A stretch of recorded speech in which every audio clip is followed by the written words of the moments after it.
क्या एक पापी इंसान सिर्फ एक बूंद पुण्य से मुक्त हो सकता है?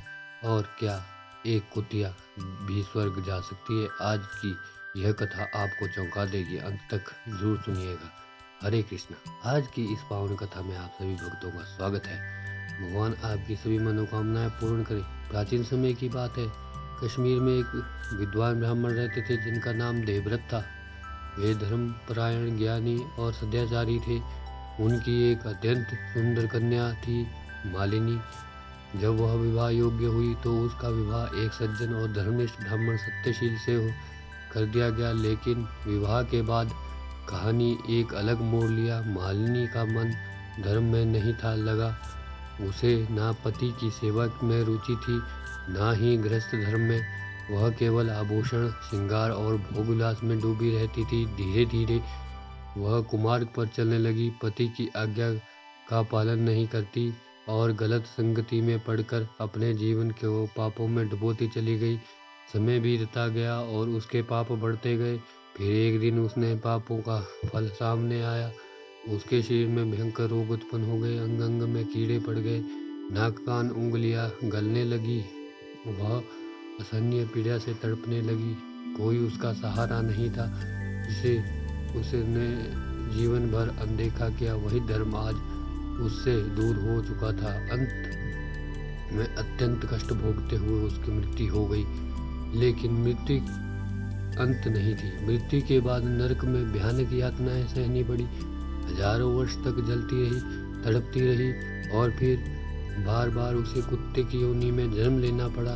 एक बार नहीं, कई बार। अंत वह एक ब्राह्मण पगबंधु के घर कुतिया के रूप में जन्मी।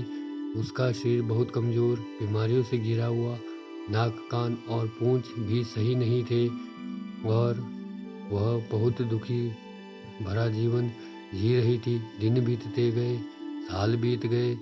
फिर एक दिन आया, विशाख मास की शुक्ल पक्ष द्वादशी।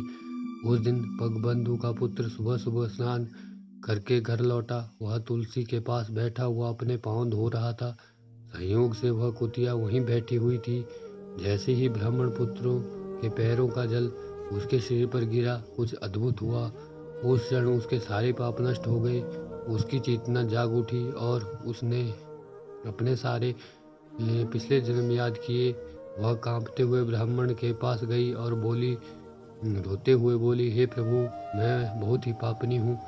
मैंने अपने जीवन में बहुत धर्म किए हैं, कृपया करके मेरा उद्धार कीजिए। ब्राह्मण पुत्र पहले थोड़ा असमंजस में पड़ गया। उसने सोचा, पापों का फल तो हर किसी को भोगना ही पड़ता है। लेकिन तभी उसके पिता पगबंधु बाहर आए। उन्होंने सारी बात सुनी और फिर बोले, बेटा, दया सबसे बड़ा धर्म है। जो हमारे पास आया है उसका उद्धार करना कर्तव्य है। उन्होंने उस कुतिया को की ओर देखा जो दया की याचना कर रही थी। फिर उन्होंने संकल्प किया, मैं अपने विशाल द्वादश के सारे पुण्य इस जीव को अर्पित करता हूँ। जैसे ही उन्होंने संकल्प किया, तुरंत वह कुतिया अपने शरीर से मुक्त हो गई और एक दिव्य तेजस्वी स्त्री के रूप में प्रकट हो गई। उसके शरीर से प्रकाश निकल रहा था। वह सुंदर वस्त्रों और आभूषणों से सजी हुई थी। आकाश से एक दिव्य विमान उतरा और वह उस पर बैठकर स्वर्ग की ओर चल गई।